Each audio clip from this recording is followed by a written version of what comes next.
Gênesis capítulo 12.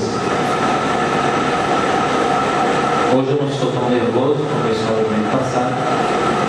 Os irmãos disseram, pastor, você estava bem nervoso domingo. Às vezes eu fico meio chateado, bem nervoso, mas eu estou bem.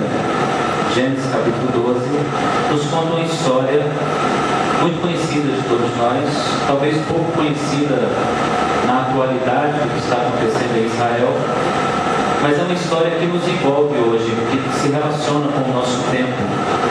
É uma história ocorrida nos dias de Abraão, cerca de 2000 anos antes de Cristo, mas que é muito atual na história da descendência de Abraão, porque essa decisão tomada aqui no capítulo de número 12 é uma decisão que vai envolver o futuro do povo de Israel.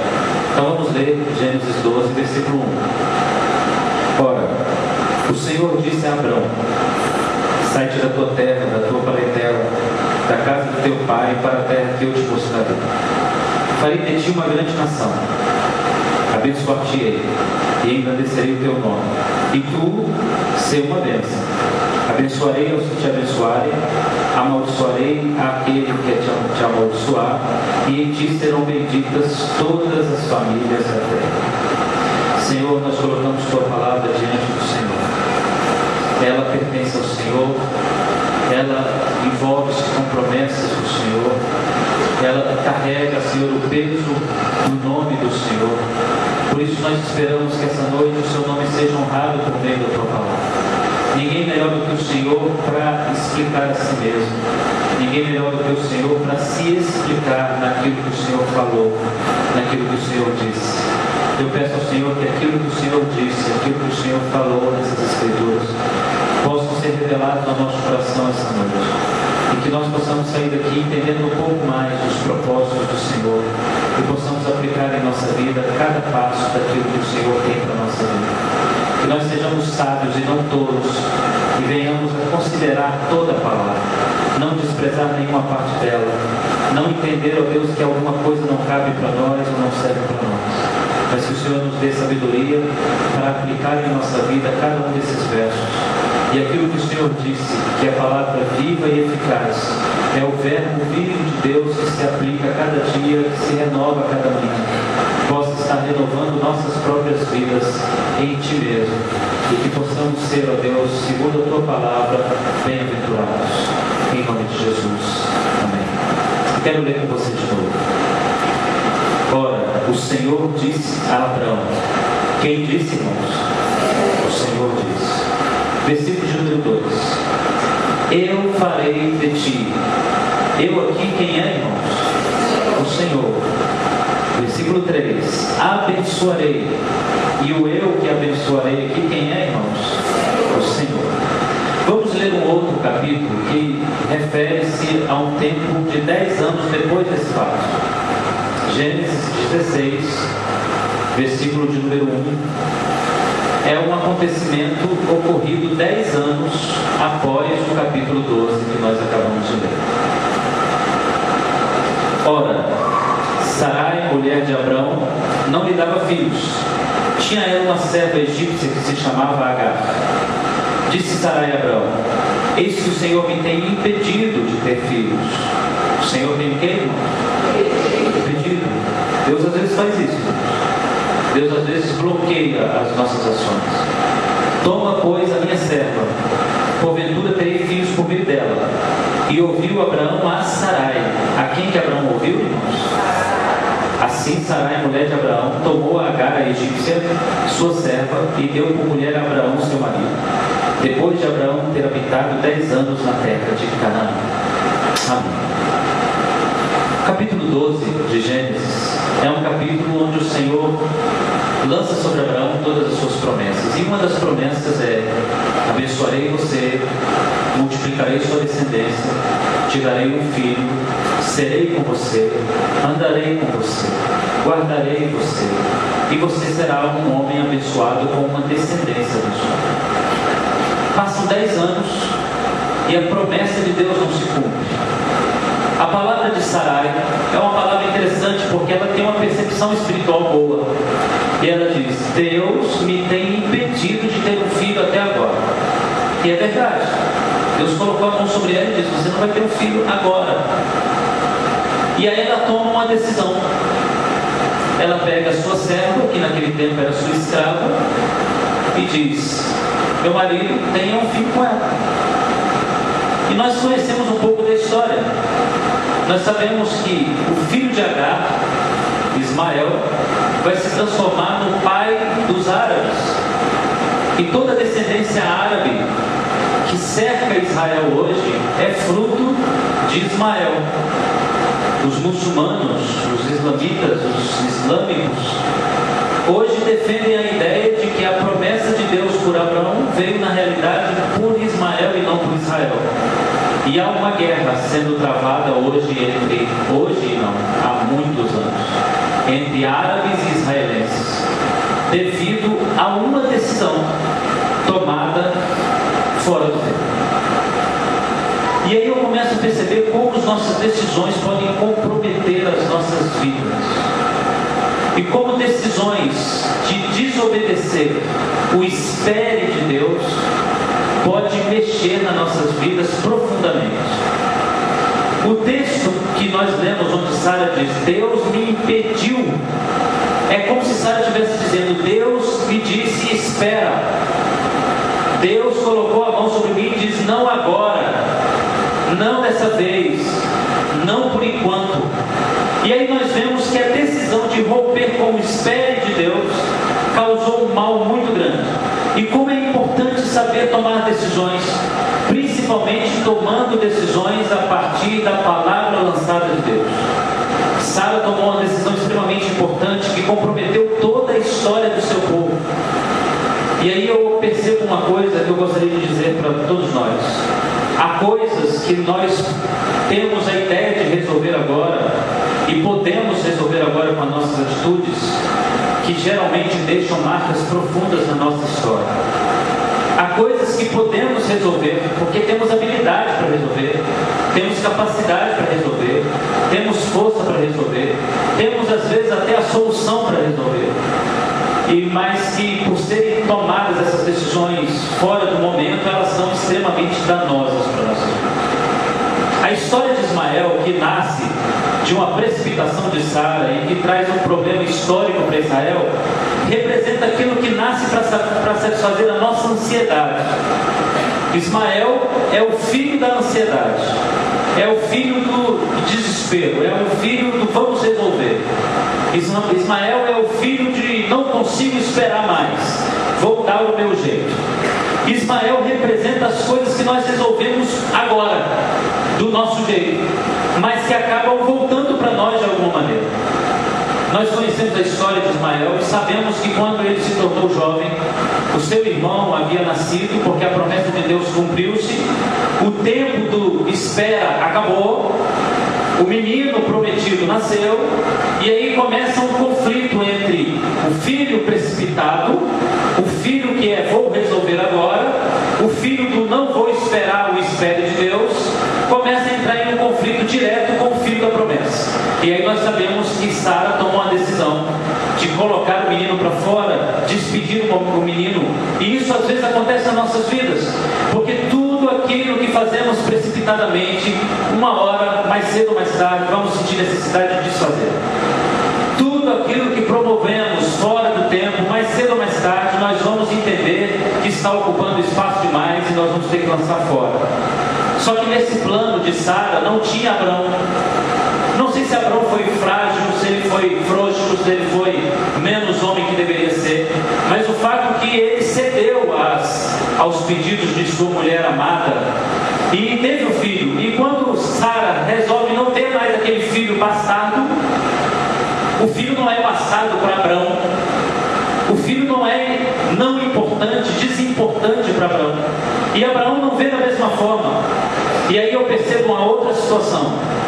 Nossas precipitações sempre envolverão pessoas importantes. Nossas precipitações sempre colocarão na vida de outra pessoa perto de nós alguma situação de incômodo. Nós nos precipitamos, mas todas as pessoas que convivem com a gente são atingidas por nossas atitudes. E esse sofrimento aparece bem claro na vida de Abraão, no dia em que ele tem que despedir o filho, porque ele não é filho de Sara, mas é filho de Abraão. E a palavra de Deus diz em Gênesis 17:18 que Abraão ora ao Senhor e chora, e diz: oh meu Deus, quem dera ao Senhor cuidasse desse menino para mim. Eu imagino ali a dor de um pai que percebeu o vacilo de não esperar o tempo de Deus, e que gerou uma vida fora do tempo, e que colocou uma vida em risco por causa de sua precipitação e da sua mulher. Como isso às vezes acontece com a gente? As nossas precipitações colocam as pessoas que amamos em risco, nossas atitudes ameaçam as pessoas que estão ao nosso lado. E aí, Abraão chora, clama a Deus, e Deus diz: pode deixar que eu cuide desse menino. Só que o problema já estava estabelecido. Ismael vai se tornar um árabe, a sua descendência se torna maior do que a de Israel, ele vai povoar toda a circunvizinhança da terra de Israel, e a descendência de Ismael se transforma nos maiores inimigos históricos de Israel. Hoje os palestinos, os árabes, iranianos, iraquianos, sírios e assírios, todos são descendência de Ismael, e o ódio por eles é histórico, desde que uma mulher decidiu expulsar o menino porque achava que ele era um problema para a sua família. Irmãos, eu percebo coisas na nossa vida com isso. Apesar de Deus ter abençoado Abraão, nossas decisões precipitadas como que tiram a mão de Deus das coisas, e os nossos atos precipitados como que retiram a bênção de Deus da nossa vida. A palavra do nosso Deus diz no Gênesis 17:21 que Deus estabeleceria um pacto com Isaac, e aí começa o problema. Sara achava ter resolvido o problema quando o menino nasce. Depois ela engravida porque o tempo de Deus para ela chega.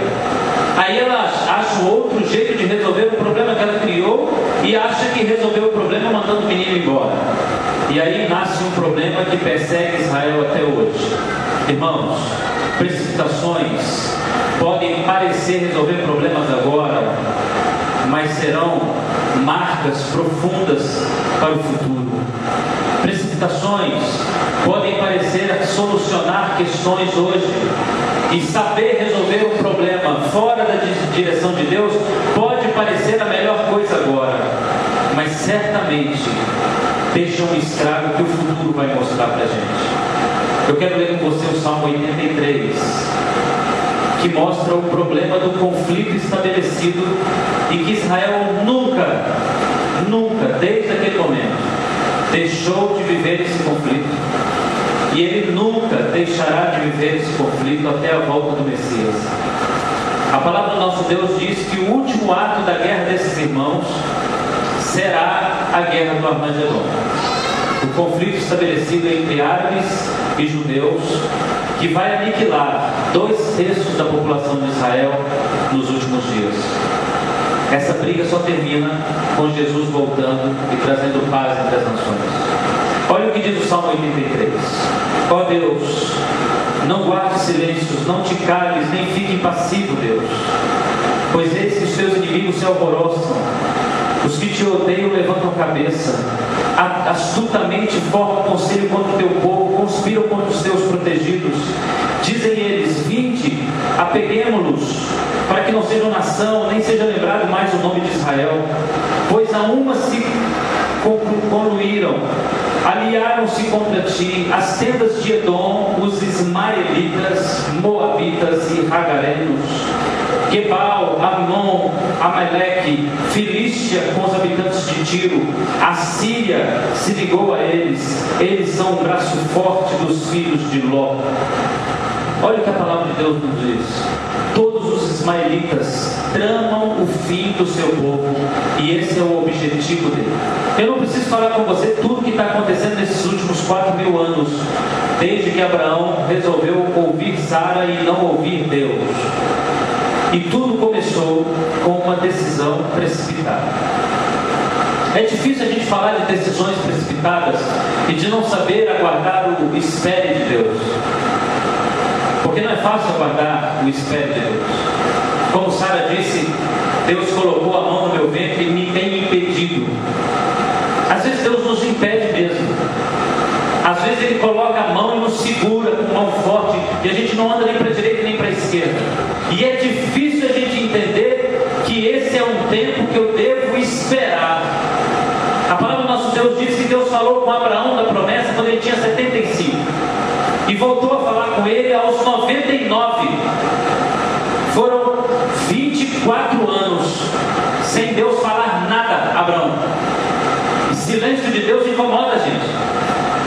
Só que a gente não se lembra que ele está em silêncio porque já deu ordens. E ele disse para Abraão: aguarde. E ele falou aos 75 e voltou a falar aos 99. Mas quando Abraão tinha 86, 10 anos depois de Deus ter dito aguarde, Sara disse: eu vou resolver esse negócio. Vou esperar mais não. Deus está demorando demais. E Sara tomou uma decisão durante o silêncio de Deus. E eu quero que você perceba que tomar decisões durante o silêncio de Deus não traz bênçãos de Deus. Hoje eu quero falar com você sobre algumas razões para a gente não tomar decisão enquanto Deus se cala. Não tomar decisões enquanto Deus já disse espera. Não tomar decisões enquanto Deus nos impede de agir. Quando Ele não fala, Ele age. E Ele coloca a mão e não nos deixa sair nem para a direita nem para a esquerda. Eu sei bem do que eu estou falando porque vivo isso. E sei que você como cristão também vive. Quando nós assumimos ser cristãos, nós colocamos nossa vida na mão de Deus. E dizemos a Deus: Deus, guia a minha vida. Eu acho que é a oração mais comprometedora que a gente faz e a que a gente faz com menos percepção do que estamos fazendo. Porque quando dizemos para Deus: Deus, dirige a minha vida, nós estamos dizendo para Ele: não me deixe fazer nada fora do tempo. Não me deixe fazer nada que o Senhor não queira. Não me deixe fazer nada que o Senhor não aprove. E aí vem os impedimentos de Deus, as amarrações de Deus, o cárcere de Deus. O apóstolo Paulo chegou a dizer: vivo as prisões de Cristo. Muitas vezes Deus nos prende em situações em que nós nos sentimos realmente presos, aprisionados. Não podemos andar nem para a direita nem para a esquerda, nem nos levantar. É impossível mudar a situação.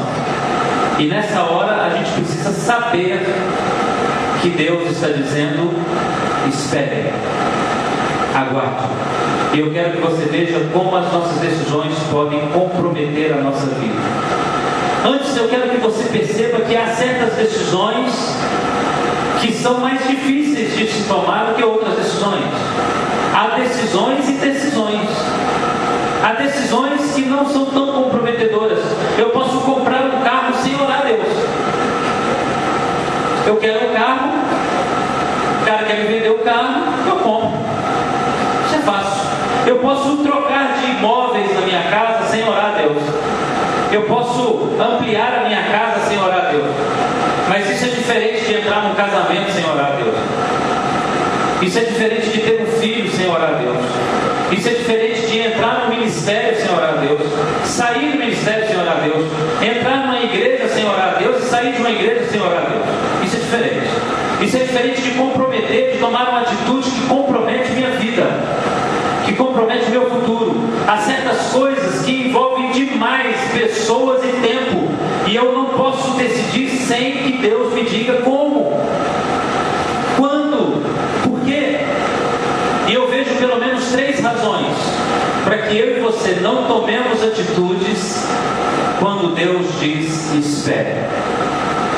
Irmão, geralmente quando eu subo aqui, eu entendo que há pelo menos uma pessoa aí que aguarda uma resposta. E se você entrou por aquela porta hoje, entendendo que traz uma pergunta no seu coração: Deus, quando o Senhor vai me tirar dessa? Deus, posso tomar minha decisão e resolver do meu jeito? Hoje eu tenho uma palavra para você: não faça nada enquanto Deus te manda esperar.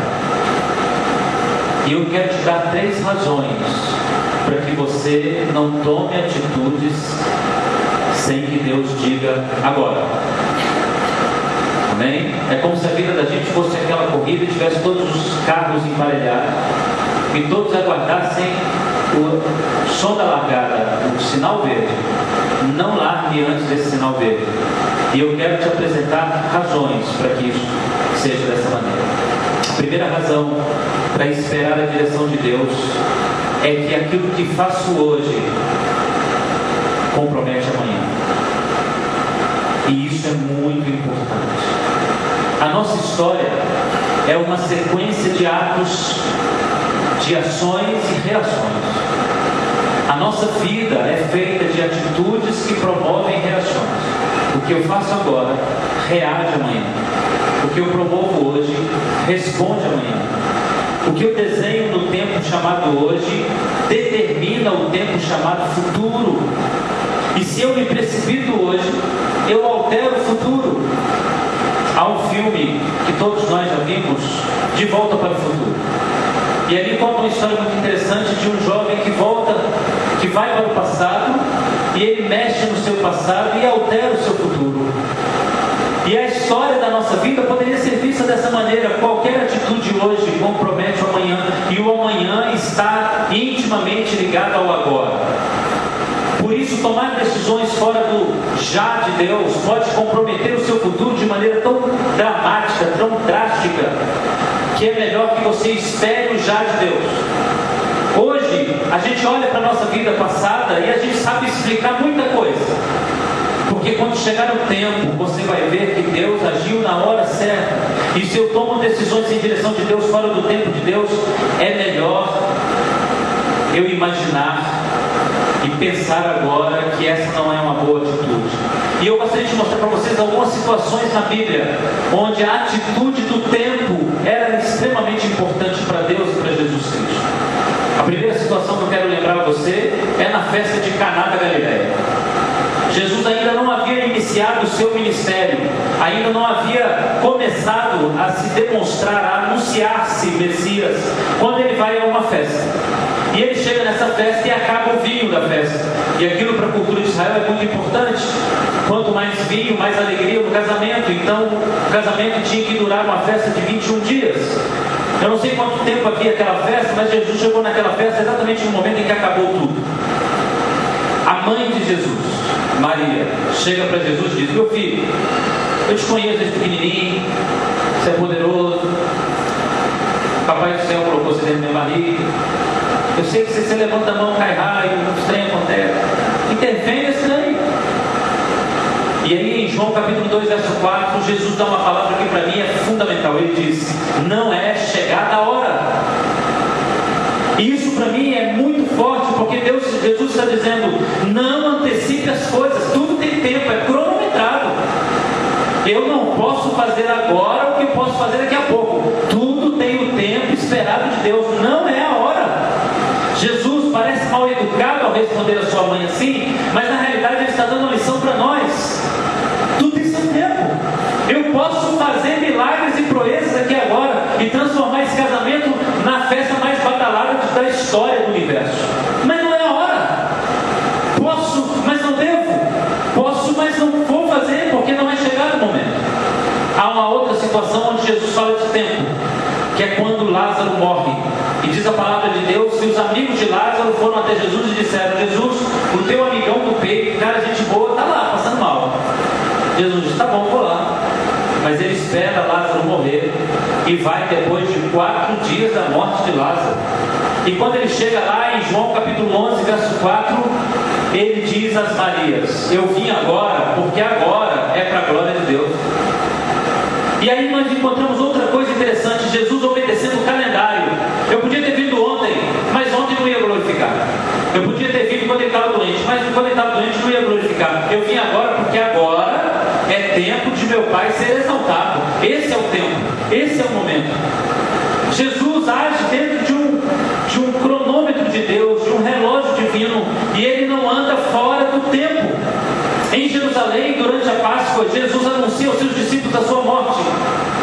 E ele diz uma frase na mesa, enquanto eles estão comendo na Páscoa, em Mateus capítulo 26, 45, ele diz: é chegada a hora. E mais uma vez eu vejo Jesus trabalhando o tempo, o cronos. O cronos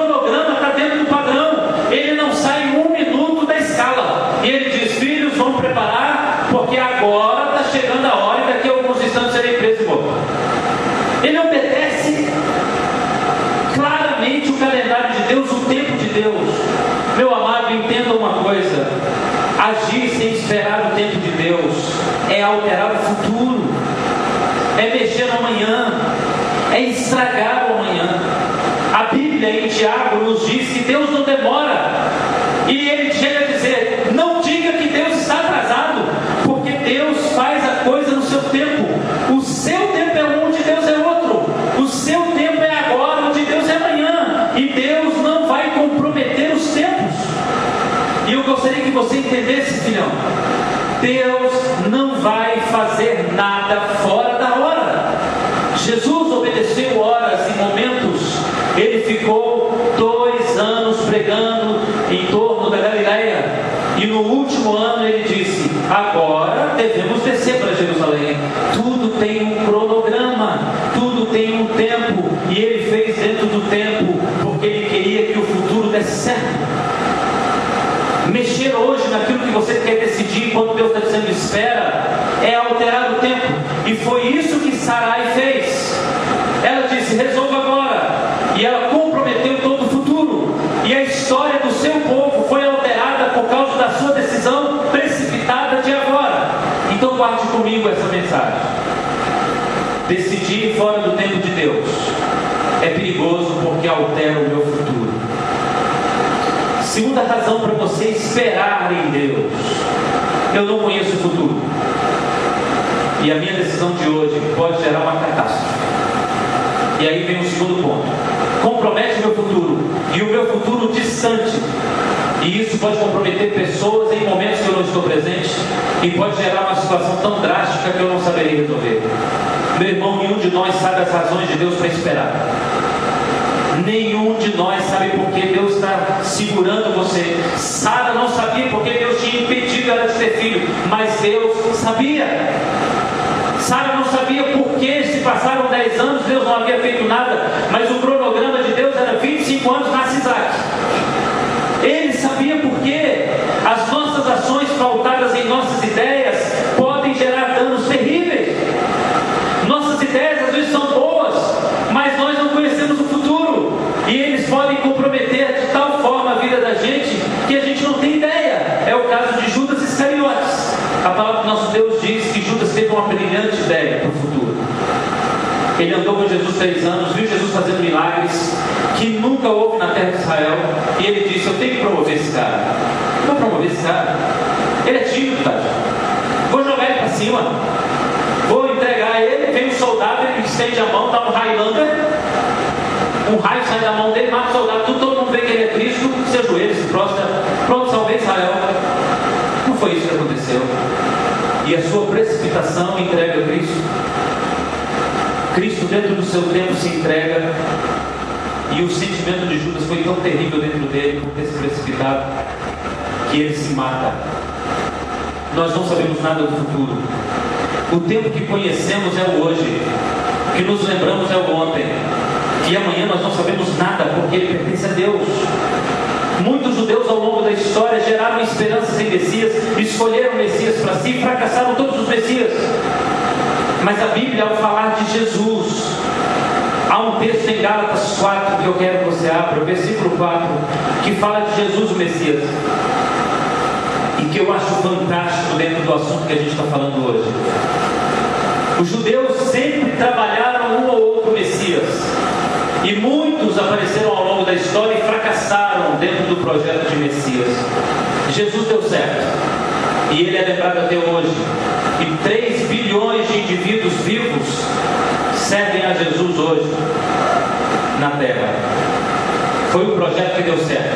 Agora é o que diz Gálatas 4:4: vindo a plenitude dos tempos, Deus enviou o seu Filho. Plenitude do tempo, tempo ideal, tempo adequado, tempo certo. Observe que Deus esperou o tempo certo, porque Ele sabia que as coisas têm que ser feitas no tempo certo. Olha para mim, qual de nós diria que aquele era o melhor tempo, irmão? Para promover alguém a Messias, quem diria que aquele era o melhor tempo? Não havia televisão, como é que ele vai ficar famoso? Não tem jornal, não tem nada escrito, não tem imprensa, como é que ele vai divulgar a notícia dele? Não tem avião, não tem carro,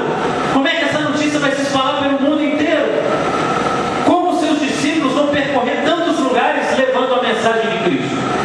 Mas Deus disse: vindo o tempo certo, Deus enviou o seu Filho. Eu quero que você hoje entenda, filho, que Deus tem o tempo certo. Deus não está demorando demais. Deus está esperando o tempo certo. Deus tem o tempo certo para cada coisa. E Ele não atropela as coisas. E se eu fosse você, ainda que por mais difícil que seja esperaria. Ainda por mais difícil que seja não agir, eu não agiria. E ainda por mais difícil que seja aguentar o sufoco do impedimento de Deus, eu ficaria quieto, sofrendo em casa, mas não tomaria a atitude de me precipitar. Eu me lembro, irmãos, quando eu entrei no ministério, eu já contei isso para vocês algumas vezes.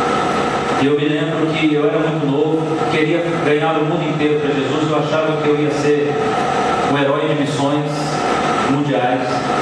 Queria pregar para a África, para a Índia, para a Europa, para todo mundo. E eu me lembro que um profeta chegou para mim um dia de um culto, um cara muito abençoado, todo mundo numa fila de oração para ele falar, ele orar. Eu falei: vou entrar na fila desse cara. E entrei.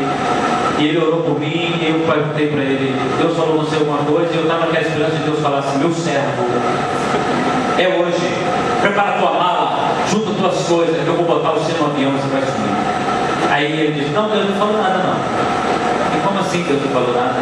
Você tem ligação direta, celular, número, tudo direitinho, de Papai do Céu, como é que Deus ora de novo? E ele orou de novo. Não, Deus não falou nada do seu ministério não. Na realidade Deus me falou que você vai casar. Eu não quero casar. Eu não queria casar, eu queria ganhar almas. Queria ser evangelista mundial. Queria passar fome, sofrer na África e voltar a emagrecer e dizer: sou um homem de Deus. Deus não queria. Não, Deus está dizendo: vai casar você primeiro. Mas caramba, hoje, 25 anos depois, eu não me imagino sem a minha esposa. E o meu ministério não existiria sem ela.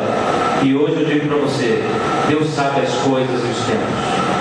Eu me casei primeiro e comecei meu ministério depois. E Deus sabe as coisas certas, exatamente certas. Deixa eu dizer algumas coisas para você, filho. Eu e você nascemos no tempo certo. Amém? Eu e você seremos usados no tempo certo. Eu e você seremos ajudados no tempo certo. Eu e você seremos uma bênção no tempo certo. Eu e você e sua família veremos a glória de Deus no tempo certo. Eu e você veremos no tempo certo. Eu e você veremos nossas finanças se resolvendo no tempo certo. Eu e você veremos Deus agir com poder e graça no tempo certo. Por isso Pedro disse em 1 Carta, capítulo 5, verso 6: humilhai-vos, pois, debaixo da potente mão de Deus, para que a seu tempo, Ele te exalte. Não ande fora do tempo de Deus. Não ande fora do tempo de Deus. Espere o tempo de Deus. Primeira razão: nós não conhecemos o futuro, e mexer no tempo agora é alterar o futuro. Segunda razão: a alteração que nós fazemos hoje pode ser danosa no futuro. Terceira razão: as nossas escolhas de hoje vão voltar amanhã. E aqui é uma lei espiritual muito grande. As atitudes são sementes, e o tempo vai fazer a semente crescer, e nós vamos ter que pagar o pato. Não tome atitudes precipitadas fora do tempo de Deus, porque o que você fizer hoje vai voltar para você amanhã. Nenhum de nós parece ter o hábito de pensar que as escolhas que fazemos hoje voltam amanhã, mas voltam. É o que a Bíblia diz em Eclesiastes 11: lança o teu pão sobre as águas, depois de muitos dias acharás. O pão ali é semente, e você lança a semente como no Egito se lançava a semente sobre as águas enquanto ela estava na cheia, e quando baixava o rio Nilo, então as sementes estavam dentro do solo e começavam a germinar. Lança a semente hoje, amanhã a semente vai crescer e vai voltar. Isso é uma lei espiritual. O que você faz hoje reflete amanhã, e a decisão que você toma hoje vai bater na sua porta amanhã. Eu e você estamos presos a essa lei. A humanidade está presa a essa lei. E Sara não olhou para ela. Ela viu o momento. Ela viu a hora. Eu preciso resolver isso agora. eu tenho que dar um jeito nisso agora. E eu estou falando disso aqui hoje, irmãos, porque eu sei como é difícil quando a gente quer resolver a coisa agora. É difícil quando a gente sabe como resolver, tem força para resolver, pode resolver, e Deus diz, agora não. Como é difícil isso, gente. Como é difícil você estar num lugar e falar assim, eu posso ir embora, eu posso juntar minhas coisas, botar no caminhão e sumir. Aí Deus diz, agora não. Mas eu tenho como ir, mas agora não. Mas eu já tenho até emprego, mas agora não. Eu posso resolver essa coisa na minha empresa, eu posso pegar esse dinheiro e pagar, agora não. Mas eu tenho dinheiro, mas agora não. Eu posso entrar nessa faculdade, eu posso, mas agora não. Eu posso ir para tal lugar, agora não. Eu posso tomar essa atitude, agora não. Eu posso assinar esse documento hoje, não. É difícil isso, irmãos. E Sara não soube esperar, e aquele momento mexeu tanto com ela, corroeu tanto a ela, que ela disse, resolver. Se eu posso resolver, eu vou resolver. Há muitas Saras aqui hoje. Por isso Deus me mandou aqui. Há muitas Saras que pensam, se eu posso resolver, por que eu não vou resolver? Ué, pastor, você endoidou? Se eu posso resolver, por que eu não vou fazer? Se eu posso fazer o menino nascer agora do meu marido, por que eu não vou fazer meu menino nascer do meu marido? Eu vou fazer ele nascer. Filho, o que você faz hoje vai ter um preço amanhã. Caro. E às vezes muito caro. Pense comigo se Sara não tivesse desobedecido. Pense em Israel sem árabes. Pensou? Israel cercado só por descendência de Abraão. Porque quem escravizou Israel em toda a história foram os árabes, iraquianos, iranianos, assírios. Todos eram descendentes de Abraão e escravizaram Israel diversas vezes. Já imaginou o mundo judeu sem árabe, sem Palestina, sem homem-bomba? Você já imaginou como seria Israel sem Jordânia, sem Síria, sem Iraque, sem Irã? E tudo isso só existe porque Sara não soube esperar o agora. Agora não. Agora não. Espera um pouquinho mais. Você está se rasgando, mas espera um pouquinho mais. Você está chorando em casa, sofrendo, mas espera um pouquinho mais. Você está se destruindo, mas espera um pouquinho mais. Deixa eu dizer algumas coisas para você, meu filho. Olha para mim. Não crie monstros para amanhã. Não faça isso agora. Você não conhece o amanhã. Sementes geram árvores e a gente não sabe que árvore a semente vai gerar quando estamos lançando ela ao sol. Não construa a casa que amanhã precisará ser derrubada. Não faça prédios que amanhã precisam ser tirados do lugar. Não abra estradas que precisam ser fechadas. Não faça armadilhas para que você venha cair nelas. Não tenha atitude sem a direção de Deus. A palavra do nosso Deus conta a história de um homem que era como Sara, Saul. E a palavra do nosso Deus diz que ele realmente não sabia esperar. Eu quero dizer para você o que eu penso sobre esperar, para que você entenda o que eu entendo da Bíblia sobre esperar. Esperar para mim não é ficar tranquilo enquanto as coisas urgentes precisam ser feitas. Não é isso. Deus não espera que você fique calminho, tranquilo, deitado no sofá enquanto o mundo está caindo sobre sua cabeça. Não.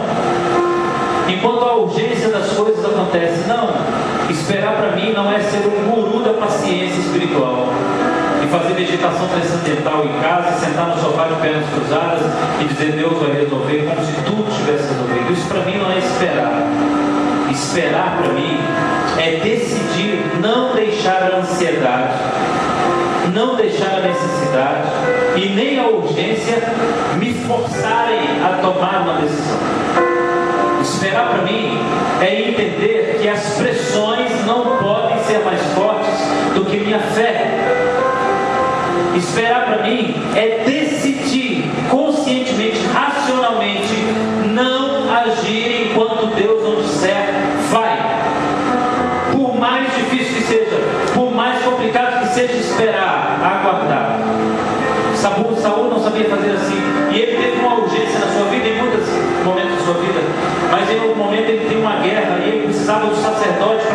consagração para entrar na guerra. Samuel demorava a chegar no profeta e ele disse: eu vou resolver isso. Ele podia resolver, o sacrifício está ali, o exército está ali, o altar está ali. Ele pegou, sacrificou e mandou o povo para a guerra. Poucos minutos depois, o grande problema de Deus é esse, irmãos. A gente espera e decide resolver. Na hora que a gente resolve, Deus chega. Ó, você foi na minha frente. É difícil isso. Pouco depois dele se precipitar, chega Samuel e diz: o que você fez? Mas você demorou. Ele resolvia aprendendo. E aí vem uma frase de Samuel poderosa: hoje acabou o seu reino. Deixa eu dizer uma coisa para você, filho. Deus suporta a nossa fraqueza. Deus tolera a nossa incredulidade, mas não passa na frente de Deus. Deus não aguenta a nossa falta de fé. Ele suporta as nossas murmurações, mas não passa na frente dele, não. Ele não sabe lidar com pessoas precipitadas sem ter que cobrar delas. Deus ama você e sabe exatamente quem é você. E Ele aguenta cada dia que você reclama, xinga, que droga. Pode continuar, Ele entende. Pode sapatear, droga. Entendeu, Deus? Ele vai dizer: entendi. Pode xingar, você não é Deus nada. Se você fosse Deus, ele está entendendo tudo. Mas não tome atitude sem que ele diga sim. Não passe na frente de Deus. Deus não gosta de lidar com essas coisas. Olha para mim. Se você entrou por aquela porta querendo saber se é tempo de decidir, eu quero dizer para você: aguarde a certeza. Quando é que eu vou saber que eu devo tomar atitude, pastor? Deus vai te dar convicções. Não abra portas que Deus fechou, deixe que Ele abra. É assim que Ele mostra que Ele está abençoando. Não force portas para depois dizer que Deus abriu ela. Você pode até abrir portas e até ter chave para abrir portas que Deus não abriu, mas a melhor maneira de saber a vontade de Deus é esperar que Ele abra a porta. A melhor maneira de saber se eu devo ir para a direita ou para a esquerda é que uma luz se acenda no caminho que eu devo ir. A melhor maneira de saber em qual casa eu entro é entender que Deus vai abrir a porta da casa certa. A melhor maneira de saber a decisão que eu vou tomar é quando alguém me faz tomar essa decisão por direção de Deus. Quando for o tempo, olha para mim, quando for o tempo, Deus fará cair no teu colo aquilo que hoje você se esmera para conseguir. Quando for o tempo, aquilo que você se rasga para alcançar cai na tua mão de graça do céu. Quando for o tempo, você não terá que mover uma palha. O Senhor nosso Deus certa vez disse a Israel para não entrar na guerra, e tempos depois Ele disse a Israel: entre nessa guerra, porque essa guerra você não tem que pelejar, essa guerra é minha. Irmão, entenda uma coisa: quando for o tempo de Deus, a porta que você está esperando se abrirá por si mesma, e você será empurrado para passar por ela. Não terá que fazer nada. Todas as vezes que depender da minha força para abrir porta, eu tenho que orar mais. E se você não tem certeza ainda do caminho, não é hora de tomar decisão. Se você não está seguro para decidir, não é a hora ainda. Eu quero orar por você, para que você tenha fé para esperar, segurança para esperar. Eu fico imaginando, irmãos, se é verdade o que algumas pessoas dizem, que os pais da gente estão olhando a gente do céu. Nessa hora, Sara deve estar ouvindo de Abraão, e Abraão deve estar dando um safanão na nuca dela. Te falei, ó. O que você fez? Sara. Deixa Deus dar safanão em você, não. Espera o tempo de Deus. Tá bom? Jesus quer o melhor para você. Muitos momentos da minha vida pastoral decisões. Muitos momentos. E Deus me impediu, como disse Sara. Deus me tem impedido. Mas eu aprendi logo cedo que se Deus impede, Ele sabe por quê. Sabe a razão. Eu me lembro da história de um pastor, amigo nosso, que morava no Amazonas. Ele era militar, ele era tenente-coronel do Exército, trabalhava no Amazonas. E ele foi transferido para Minas. E na cidade em que ele morava, tinha um ônibus que saía para São Paulo por semana. Ele comprou a passagem daquele ônibus para ir para uma outra cidade, para comprar a passagem de avião para vir para Minas. Ele chegou atrasado. Deu uma confusão na casa dele lá, um problema com os filhos, ele teve que resolver o problema do filho. Quando ele chega na rodoviária, o ônibus foi embora. Como diz um amigo meu aqui, pensa no homem que ficou nervoso. Eu vou ter que esperar uma semana para viajar agora. Deus não podia ter feito isso comigo. Naquele dia, o ônibus que ele estava caiu no rio, cheio de piranhas. Você deve se lembrar disso. Passou nos noticiários da TV há uns 20 anos atrás. Lembra disso? Todos os passageiros morreram afogados e comidos por piranha. Na semana seguinte ele passava na mesma ponte e o ônibus ainda estava lá dentro. E ele começou a chorar e disse: Senhor, obrigado. Filho, você não sabe o que Deus está te livrando para fazer você esperar hoje. Aguenta mais hoje. Aguenta hoje, Ele te ama. Espera um pouquinho, só um pouquinho.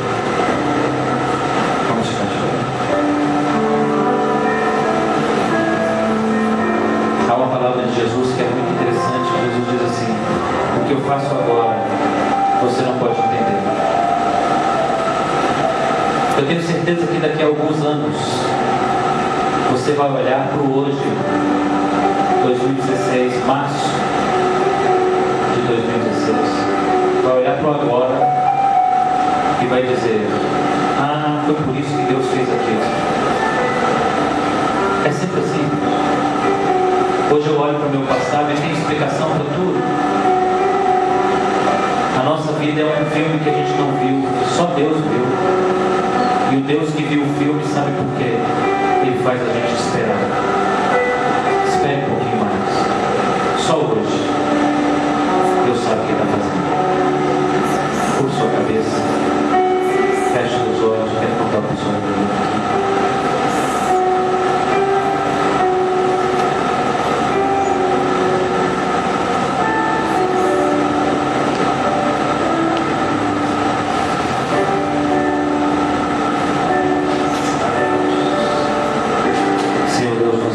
Sua presença.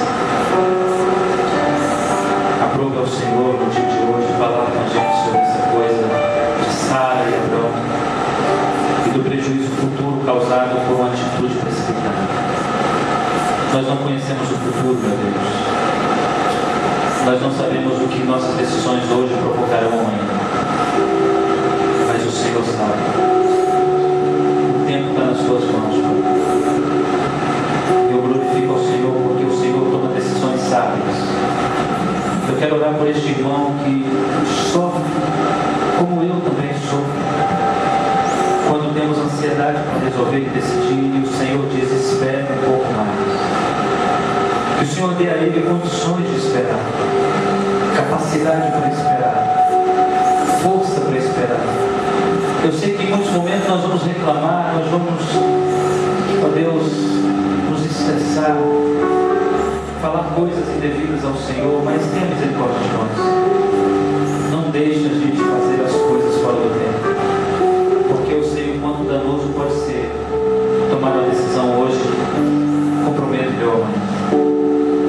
Pessoas estão envolvidas no meu amanhã, filhos, esposa, família, pessoas estão envolvidas no meu amanhã, e a minha decisão não pode ser egoísta, tomada apenas para resolver o meu problema agora. Que o Senhor me dê sabedoria, Pai, para que eu possa decidir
paz. Fique tranquilo, descanse, tudo vai acontecer no seu tempo. E quando o tempo de Deus chegar, você vai perceber que não poderia ser melhor o tempo. E não poderia ser a melhor a hora. A bênção vai chegar, a provisão vai chegar, o socorro virá, o socorro está vindo, a provisão de Deus está vindo. Aguarde, espere, seja paciente, segura o teu coração, segura a tua língua, não tome decisões sem que Deus abra portas, sem que Deus coloque luz no caminho, sem que Deus empurre as portas para você. Não tente pelas suas próprias forças resolver as coisas. Confie em Deus, confie em Deus, em nome de Jesus. Os olhos revelam que eu, Jesus, te amo.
levante seu rosto de ti, tenha misericórdia de ti.